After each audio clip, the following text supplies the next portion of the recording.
to join us on last night, 10 o'clock. But we had a beautiful online slichot service. Leslie Kaplan even got to join us and sing right there live.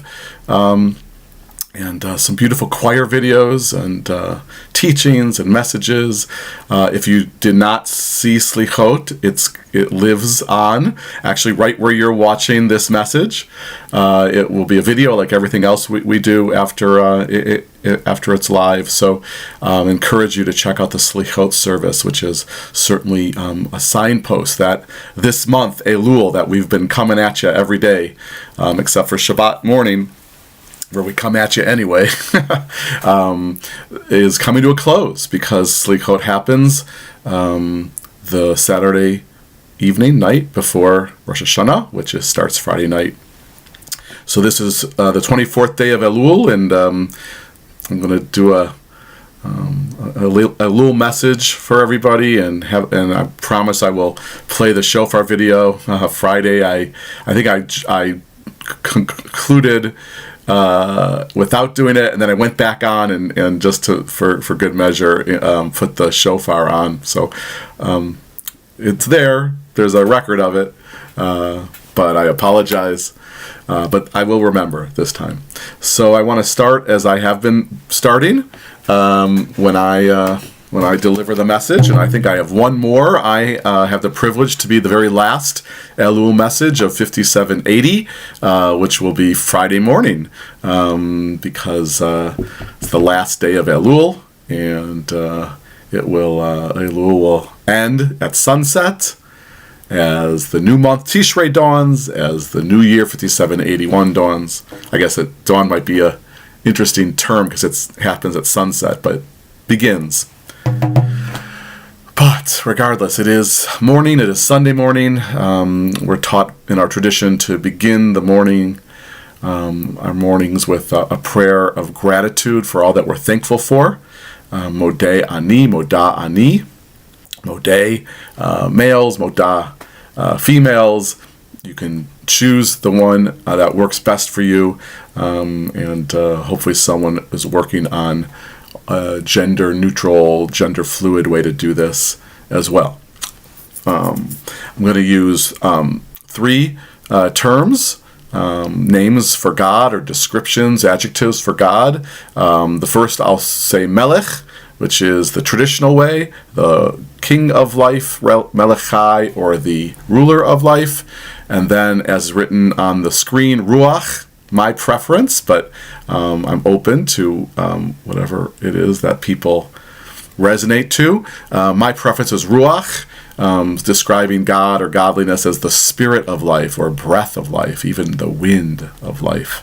And then finally another one, Mayan. Mayan is the Hebrew word for source or wellspring. So Mayan Chai, the wellspring of life, the source of life.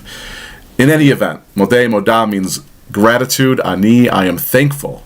I am filled with gratitude before you, the spirit of life that has helped to reestablish me, reawaken me, and allow me to experience this brand new day. Modeh ani lefanecha melechai v'kayam. Modeh ani lefanecha melechai v'kayam. Modeh ani lefanecha, modeh ani lefanecha, modeh ani lefanecha, ruach chai v'kayam. Modeh ani lefanecha, ruach chai v'kayam. Modeh ani lefanecha, modeh ani lefanecha, modeh ani lefanecha, Mayan Chai וקיים. מודה אני לפניך מעיין חי וקיים. מודה אני לפניך, מודה אני לפניך.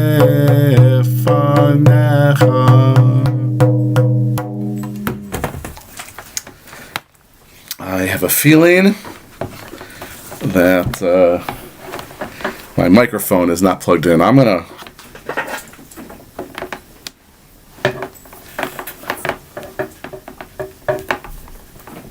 go away and come back.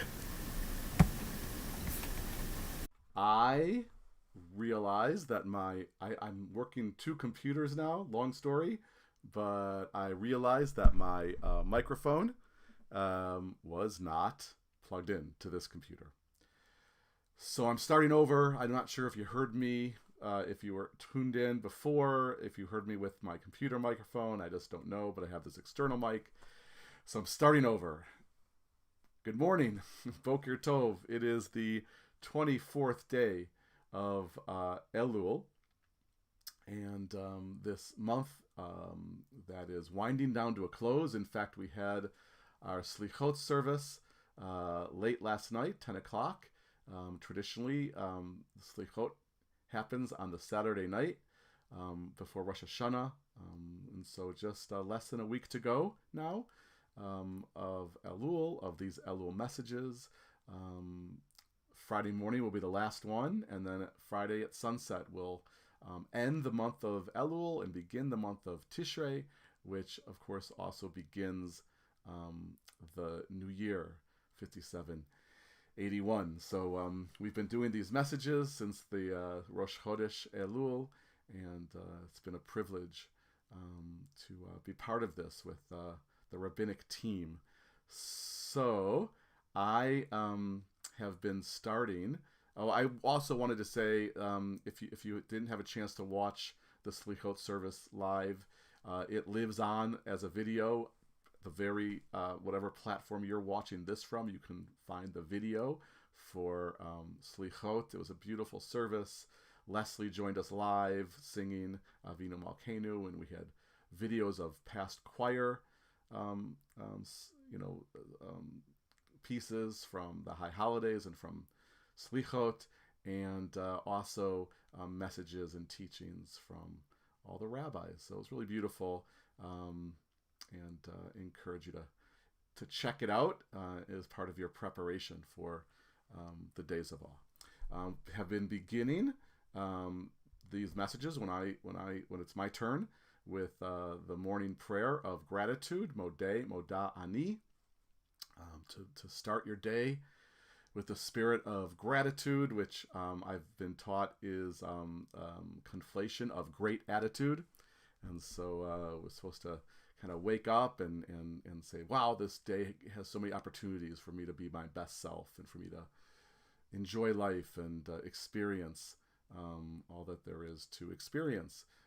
Even in this atmosphere where we're restricted, there's so many ways to be filled with blessings when you have this spirit of gratitude. And so I'm going to chant 3 times. The first time using Melechai, I am thankful before the King of Life or Ruler of Life, the traditional part of the way to sing the prayer. And then as is written on the screen, Ruachai, the Spirit of Life, even breath of life, even wind of life.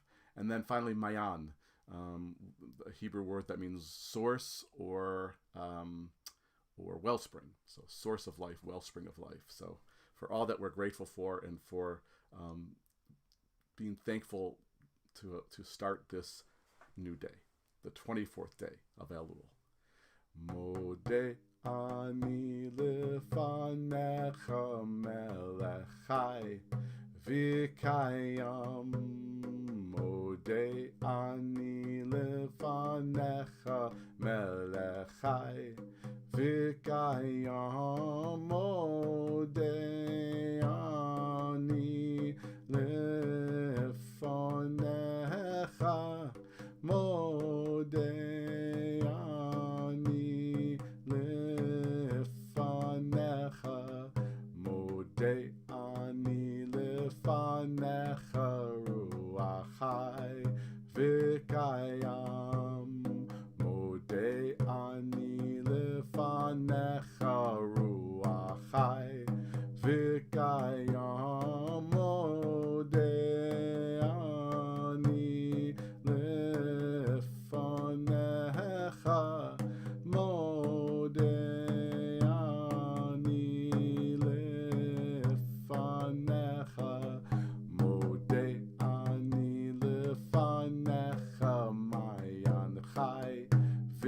וקיים, מודה אני לפניך מעיין חי וקיים, מודה אני לפניך, מודה אני לפניך. Amen. Amen. So, thought I would, just in the spirit of slichot, talk or actually deliver a message about forgiveness. This comes from a wonderful conversation I had with somebody who wrestles with this every year, and they certainly most of the time, this is what. So slichot means forgiveness, right? And because forgiveness is a large part, not the only part, but a large part of the work of the high holidays, of teshuvah, of repentance. And so the service slichot sort of, in many ways, sort of at least sort of focuses on prayers for forgiveness, that you want to seek forgiveness and you want to grant forgiveness, and that this is a healthy thing and a important thing, and in terms of kind of being your best self. And I think we all know, the value of forgiveness, of being forgiven, of forgiving others. But this person wanted to make sure they knew that there are times where it's really difficult to forgive, where the person doesn't want, you to forgive them, or it makes it really, really difficult. And there are times where you're not ready to forgive yet. And just to say that, not everything is hard and fast. And yes, this is part of the work of the high holidays, but we also have to make room for those sort of exceptional situations. It's kind of like one of the biggest mitzvahs, it's in the Ten Commandments, is love your mother, or honor your mother and father, kibud av v'em. And that's a mitzvah. But the rabbis say, that might take a different shape or form depending on, your relationship with your parents, or if, God forbid, you had abusive parents. And you can honor them because that's the mitzvah, but you can do it in a different way than, than might be thought of as the standard way of honoring. So this is similar with forgiveness, and I want to read something that I just think is important to put in the conversation as we head towards Rosh Hashanah and the days of awe, and of course Yom Kippur.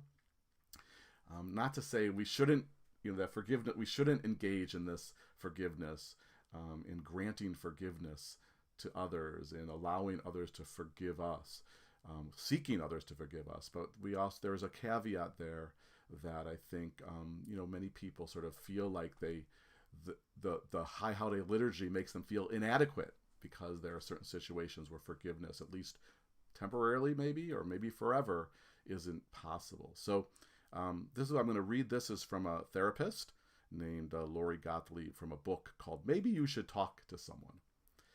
Forgiveness is a tricky thing in the way that apologies can be. Are you apologizing because it makes you feel better, or because it will make the other person feel better? Are you sorry for what you've done, or are you simply trying to placate the other person who believes you should be sorry for the thing you feel completely justified in having done? Who is the apology for?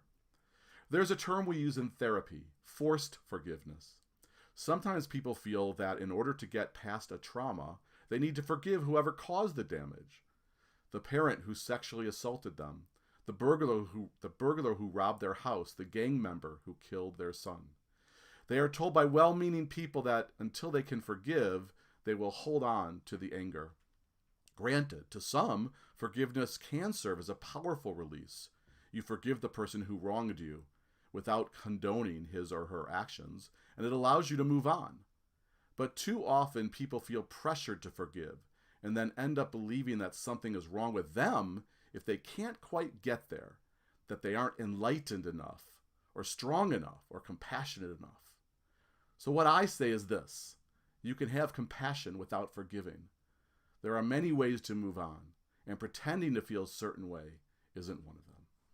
So a little bit of, I guess, high holiday food for thought. I know that people are going to feel different ways about this, and that's fair. We all have our own sort of consciousnesses and ways that we think about these things, but we want to make sure that everybody can find their way in this important time, this meaningful time in the midst of a very strenuous moment in history. We want everyone to be able to find their way into the spirit of the high holidays. So that's my message for today, the 24th of Elul. I'm going to end with the video of the shofar in Aspen, Colorado. I forgot on Friday, but then I went back. So I guess this is my second in a row where I've had two videos. I think the first one I made is probably silent or very quiet. And then I came back. Hopefully you can hear me now. And then the last Friday, the first video was without shofar. So I came back to make sure there was shofar. So what can I tell you? Imperfect. I am imperfect, like all of us are. So hope you forgive me, and have a good rest of the day. Important to say, Friday evening, 7:30, different time than we've been doing Shabbat services. 7:30 is our Erev Rosh Hashanah service. Saturday morning, 10 o'clock. This year, Rosh Hashanah is also on Shabbat.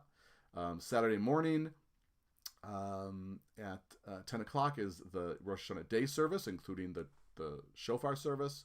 3:30 is our children's service. All of that is online. All of it can be found exactly where you're watching this, and all of them will be videos if you can't catch them live. But I hope high holidays would be nice if many of us can be watching live. So Boker Tov, good to see you. Love you all. Miss you all. Peace. Shalom.